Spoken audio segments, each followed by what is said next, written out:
নমস্কার বন্ধুরা, PPT easy কুকিংয়ে আপনাদের সকলকে স্বাগত। আমার আজকের রেসিপি সম্পূর্ণ নিরামিষ পটল পনির। এটি গরম ভাত, রুটি, পরোটা, লুচি সব কিছুর সঙ্গে খুবই ভালো লাগে। নিরামিষ দিনগুলোতে স্পেশাল কিছু বানাতে চাইলে এই পটল পনির আদর্শ একটি রেসিপি। রান্নাটা খুবই সহজ, আশা করছি রেসিপিটা ভালো লাগবে। ভালো লাগলে লাইক, কমেন্ট, শেয়ার করবেন আর চ্যানেলটাকে সাবস্ক্রাইব করে পাশে থাকবেন। চলুন তাহলে রেসিপিটা শুরু করি।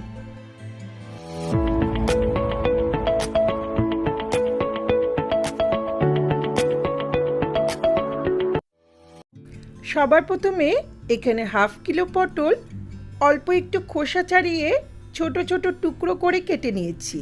এখানে দুটো বড় সাইজের আলু ছোট টুকরো করে কেটেছি। আর লাগছে পনির, 300 গ্রাম পনির ঠিক এইভাবে চৌকো টুকরো করে কেটে নিয়েছি।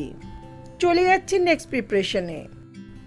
একটা মিক্সিং বাউলে নিচ্ছি একটা মিডিয়াম সাইজের স্লাইস করা টমেটো, 2 ইঞ্চি স্লাইস করা আদা, কয়েকটা কাঁচা লঙ্কা। ঝালটা অবশ্যই নিজেদের পছন্দ মতো দেবেন। এখন এটা মিহি পেস্ট বানিয়ে নেব। অপর একটা ব্লেন্ডিং জারে 1 টেবিল স্পুন করে মগজদানা, পোস্ত আর 6-7টা কাজু বাদাম নিচ্ছি। 4 to 5 টেবিল স্পুন ঘন দই দিয়ে এটাকেও পেস্ট বানিয়ে নেব। এগুলো রেডি করে চলে যাচ্ছি রান্নার ধারে।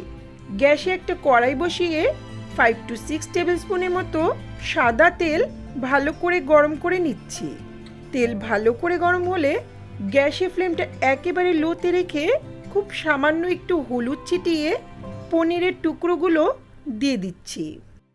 পনিরের জল থাকলে গরম তেলে দেওয়ার সময় তেলটা ছিটে আসতে পারে, তাই সামান্য হলুদ ছিটিয়ে নিলাম, এতে তেলটা ছিটে আসবে না। এখন মিডিয়াম হাই ফ্লেমে পনিরটাকে উল্টে পাল্টে হালকা লাল করে ভাজবো। সব মিলে প্রায় 2 মিনিটের মতো পনিরটা ভাজতে হবে। এর বেশিক্ষণ পনির ভাজা যাবে না।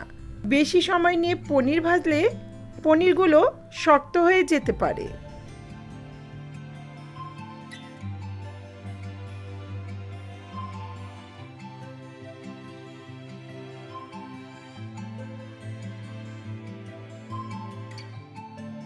এগুলো ভাজা হয়েছে, এখন তুলে নিচ্ছি।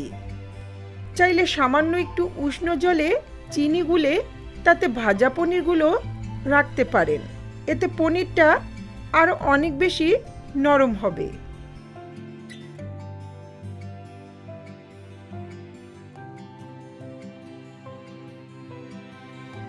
এখন এগুলো একপাশে রেখে অবশিষ্ট তেলে পটলগুলো ভেজে নেব।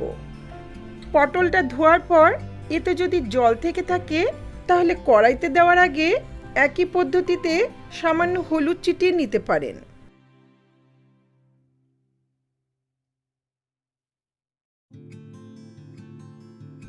পটলটাকে মিডিয়াম ফ্লেমে হালকা লাল করে ভাজবো। পটলটা অবশ্যই একটু ভেজে নিতে হবে। পটল ভেজে নিলে রান্নার স্বাদটা ভালো হয়।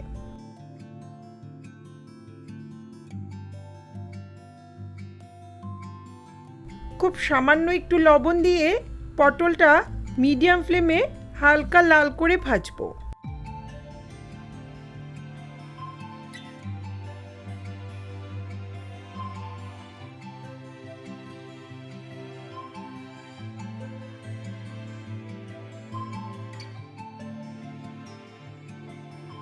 পটলটা ভাজা হয়েছে, এখন তেল থেকে ছেঁকে পটলগুলো তুলে রাখছি।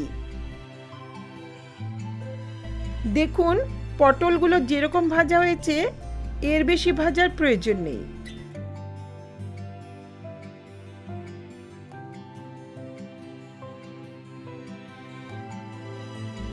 এগুলো একপাশে রেখে কড়াইয়ের অবশিষ্ট তেলে ফোড়ন দিচ্ছি 1/2 টিস্পুন গোটা জিরে,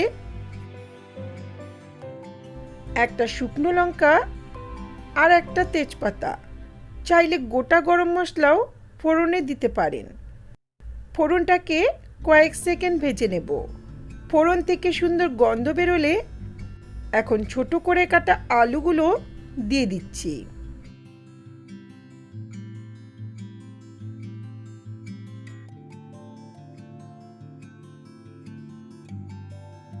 সামান্য একটু হলুদ আর লবণ দিয়ে মিডিয়াম ফ্লেমে আলুটাকে হালকা লাল করে ভাজবো।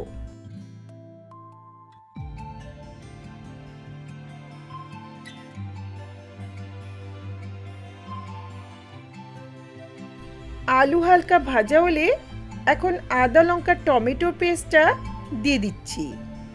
ব্লেন্ডিং জারে অনেকটা লেগে আছে, খুব সামান্য একটু জল দিয়ে ধুয়ে দিয়ে দিলাম। একই সঙ্গে দিচ্ছি 1 টিস্পুন করে হলুদ গুঁড়ো, জিরের গুঁড়ো আর ধনের গুঁড়ো। লো মিডিয়াম ফ্লেমে আদা টমেটোর পেস্টের সঙ্গে মশলাটাকে ততক্ষণ কষাবো যতক্ষণ না জলটা শুকিয়ে যায়। মশলাটা কষানো হয়েছে, এখন গ্যাসের ফ্লেমটা একেবারে লোতে রেখে কাজু পোস্ত মগজদানা আর দইয়ের পেস্টটা দিয়ে দিচ্ছি। লো ফ্লেমে আবারও ততক্ষণ কষাবো যতক্ষণ না তেলটা বেরিয়ে আসছে।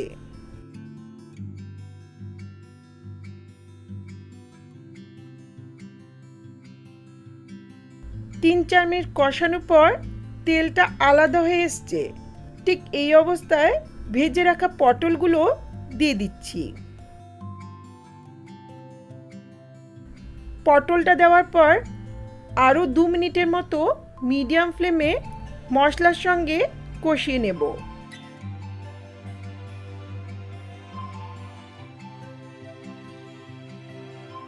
এটা কষানো হয়েছে, দিচ্ছি প্রয়োজন মতো উষ্ণ গরম জল। অবশ্যই গরম জল দিতে হবে। গরম জল দিলে রান্নার স্বাদটা ভালো হয়, রঙটাও সুন্দর হয়। একই সঙ্গে দিচ্ছি স্বাদ মতো লবণ আর 1/2 টিস্পুনের মতো চিনি।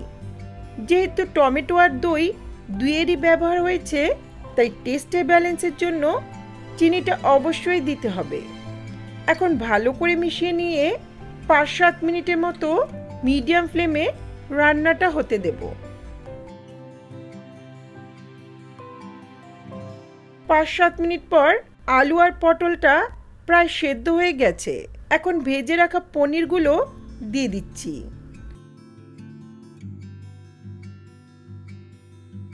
পনিরটা দেওয়ার পর 4-5 মিনিটের মতো আরও কিছুক্ষণ ঝোলটাকে ফুটিয়ে নেব।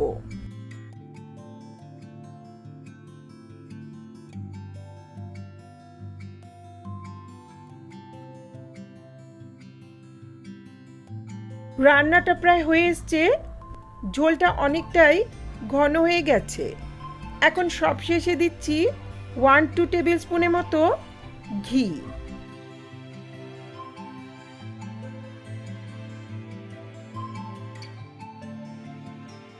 একই সঙ্গে 1 টিস্পুন গরম মশলার গুঁড়ো।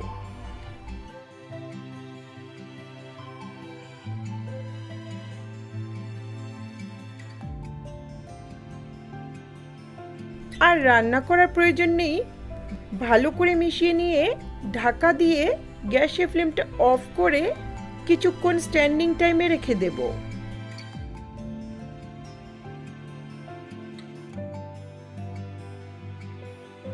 কিছুক্ষণ পর দারুণ স্বাদের পটল পনির সার্ভ করার জন্য রেডি। এই পটল পনির গরম ভাত, ফ্রাইড রাইস, পোলাও, রুটি, পরোটা, লুচি সব কিছুর সঙ্গে খুবই ভালো লাগে। তাহলে আপনার নিরামিষ দিনগুলোতে এই রেসিপিটা ট্রাই করে দেখুন। আশা করছি রেসিপিটা ভালো লাগবে। ভালো লাগলে লাইক, কমেন্ট, শেয়ার করবেন আর চ্যানেলটাকে সাবস্ক্রাইব করে পাশে থাকা বেল আইকনটা অবশ্যই প্রেস করবেন, যাতে আমার ভিডিও নোটিফিকেশনগুলি আপনাদের কাছে সহজেই পৌঁছে যায়। ধন্যবাদ।